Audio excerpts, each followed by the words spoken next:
અંકુર લાડાણી, મામલતદાર disaster, Porbandar. આગામી સમયમાં જૂનાગઢ જિલ્લાના બાદલપુર ગામ પાસે આવેલ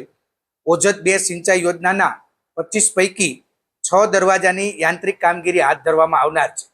આ યાંત્રિક કામગીરી કરવાની હોવાથી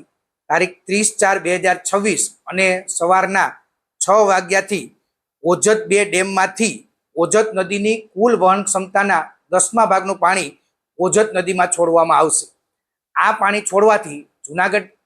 જિલ્લાના ગ્રામ્ય વિસ્તારના અને પોરબંદર જિલ્લાના પણ કુતિયાણા તાલુકાના મૈયારી તેમજ અમીપુર ગામ અને પોરબંદર તાલુકાના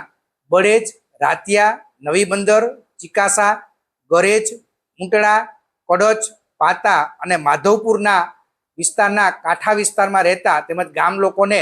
ખાસ કરીને નદીના પટમાં અવરજવર ન કરવા તેમજ તેઓના ઢોર ઢાંખરને પણ નદીના પટમાં ન લઈ જવા માટે જિલ્લા વહીવટી તંત્ર પોરબંદર દ્વારા આપ સૌને માહિતગાર કરવામાં આવે છે અને આ સમયગાળા દરમિયાન નદીના પટમાં અવરજવર ન કરવા માટે આપ સૌને હાર્દિક અપીલ કરવામાં આવે છે।